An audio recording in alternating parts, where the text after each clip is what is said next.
देखने को मिल सकती है। लखनऊ से हमारे सहयोगी राजू की तरफ से साफ कर दिया गया है कि काम पर वापस आइए वरना बर्खास्तगी की कार्रवाई की जाएगी। देखिए, यकीनन अमित, जिस तरह से विद्युत कर्मचारी संयुक्त मोर्चा बीते 16 मार्च की रात 10 बजे से अब तक यानी कि बीते 41 घंटे से पूरे उत्तर प्रदेश में हड़ताल कर रही है, उसके खिलाफ सरकार ने बेहद सख्त रुख अपनाया है। और न सिर्फ सरकार ने बल्कि हाईकोर्ट ने भी इस पर सख्त टिप्पणी करते हुए हड़ताल से जुड़े नेताओं को 20 मार्च को तलब भी किया है। लेकिन इस दौरान सरकार ने यह साफ कर दिया है कि जो नेता इस हड़ताल को लीड कर रहे हैं, क्योंकि सरकार उनकी मानती वारंट भी इशू करने का, इन लोगों के खिलाफ कार्रवाई करने का आदेश किया है।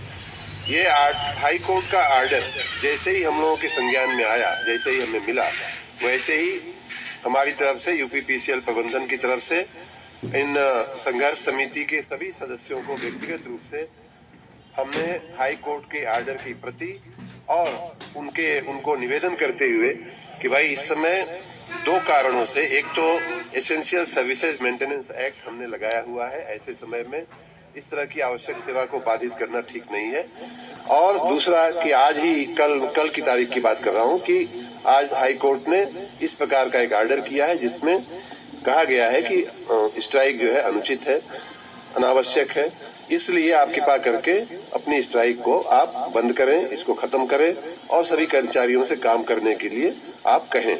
लेकिन दुर्भाग्य है, हम सबके लिए बड़ा चिंता का विषय है कि माननीय उच्च न्यायालय के आदेश को अब लगभग 24 घंटे हो चुके हैं, फिर भी कई कुछ लाइनें, कुछ फीडर, कुछ सब स्टेशन डिस्टर्ब करने की कोशिश की, उसे भी निष्प्रभावी करते हुए हम लोग उन्हें मेंटेन करके हम आगे बढ़ रहे हैं। बहुत ही कम, हार्डली 2% कह लें कि फीडर पे ये समस्या है, बाकी पूरे राज्य में ये बिजली जो है आपूर्ति सुचारू रूप से चल रही है।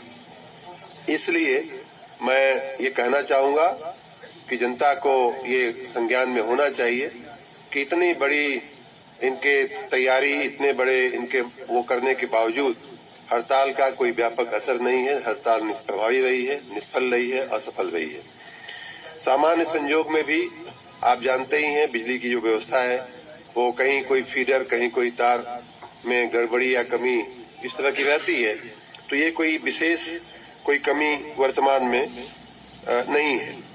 पिछले दिनों मैंने अवगत कराया, उनका भी मार्गदर्शन लिया, उनके भी निर्देश हमको मिले, और इस सब पूर्व में किए गए सारे कार्य, विशेष रूप से हाई कोर्ट के आदेश की अवमानना, और हाई कोर्ट ने हम लोगों को भी कुछ आदेशित किया है कि सरकार को इसमें एक्शन लेना चाहिए, लेना आवश्यक है।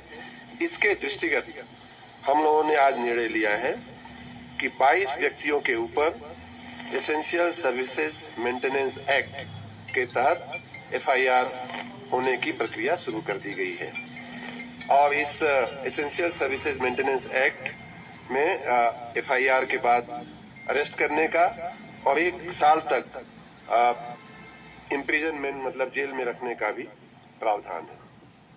साथ ही अन्य लोग जो काम को, सरकार के परिसंपत्ति को नुकसान कर रहे हैं या जनता की सेवा में करने में बाधा डाल रहे हैं, अन्य कर्मचारियों को रोक रहे हैं, या हमारी ऐसी निर्णय लिया है और सबको सूचनाएं दी जा चुकी हैं।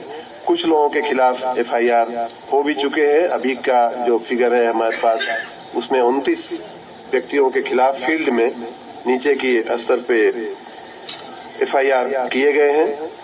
साथ ही जिन नेताओं ने, हमने जैसा बताया, पीछे के जो सारे बातें जिनकी जिम्मेदारी है, ऐसे नेताओं को चिन्हित करके 22 के खिलाफ जो एस्मा लगाया गया है, उनमें से कुछ के खिलाफ हमने सस्पेंशन की भी कार्रवाई की है।